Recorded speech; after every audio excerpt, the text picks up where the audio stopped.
So I told you about how I was messing with people on dating apps. Yeah. Well, there was one person that kept responding, and we started talking a lot. And eventually she wanted to come over to the hospital. Now I'm like, this can't work. I have a catheter up my penis. Like, yeah. Oh, so you can't piss. I can't. Wait, how piss. are you shitting? They'd give me like enemas and then they just flush you out? And they would just flush me out. So that's the thing. It's not just my movement and, feeling like I couldn't pee on my own. I couldn't poop on my own. But eventually it comes to a point where my catheter's coming out. I'm still talking to this girl. The catheter comes out. They're super nervous. Oh, that leads me to another thing. Okay. So the catheter comes out. I made them take it out because I didn't want it in there. It was giving me so much anxiety, but they thought that I was like not going to be able to handle it. They thought it was too early to take it out, but they take it out. I had the very first case of, I think I've pissed myself syndrome. Now, I don't have sensation down there much. I tell you, every single time I felt like I had to pee, I felt warm liquid around my thighs. I still don't feel temperature down there. I'd look nothing.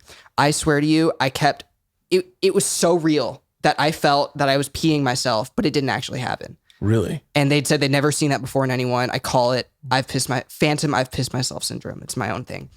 Whatever. Moving past that. So they take the catheter out. Every 10 minutes I have to pee. Luckily, I'm able to pee. The next day, every 20 minutes. The next day, every hour I can hold it in. The second I could hold in my piss for 2 hours, this girl comes to the hospital. Oh my God. This is first week of February. I can't stand. I can barely feel. I'm in my bed. She comes to the hospital. The nurse writes on a piece of paper. I tell the nurse is my girlfriend. Writes on a piece of paper, do not disturb until like 4 p.m. She comes at noon. I don't know what's going to happen. I give myself a lot of time. They lock the door and I got fucking laid.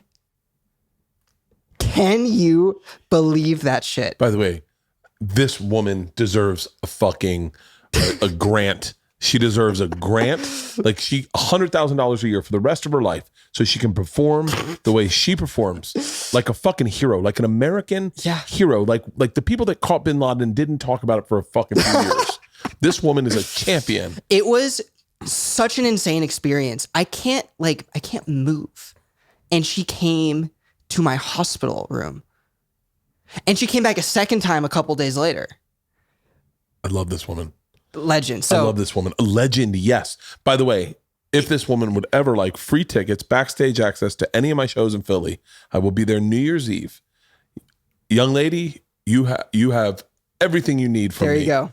I'll hook it up. By the way, and I would extend this to Tom Segura's shows. I will extend this to Joe Rogan's shows. I will extend this to every one of my male comedian friends and female Whitney's shows, Taylor Tomlinson shows. Fucking love this chick. But just like think about it. I also haven't done anything in over a month. It was I couldn't move. I'm just laying in the bed. I was just laying in the bed. It was like the most insane experience this of all is like time. World According to Garp.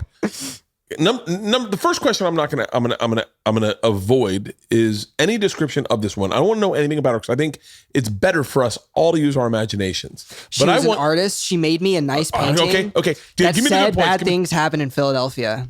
Okay, she made that for me. So give me walk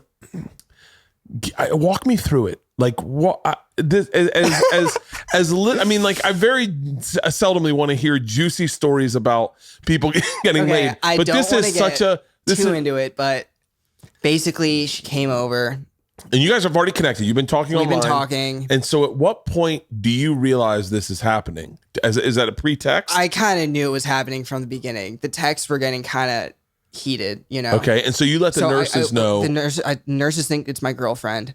They put the do not disturb sign on the door. She comes in.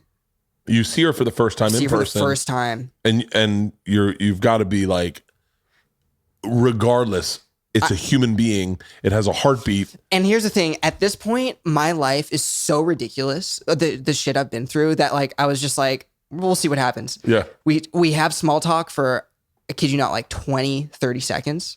And then she goes, "Can I just kiss you?" And I was like, "Yeah." And then yeah, it was so At any point, are you insane. like, hang on, watch for my hand, watch for my... No, she was like, "I don't want to hurt you. I don't want to hurt you." And I was like, "I can't feel shit." Now, and I apologize. Please tell me if this is too far. Fully naked? Yeah. Not you. I know you are. Yeah, Her? yeah. Really? Yeah. Oh, shut the fuck up. Yeah. It was insane. It was insane. And yeah. And everything worked the way it needed to work. Oh, that's so fucking great. It was so fucking crazy. And then imagine like, I'm calling my friends. They're like, "What'd you do today?" I was like, "Well, you'll never guess what happened." Like it was okay. It was just so insane.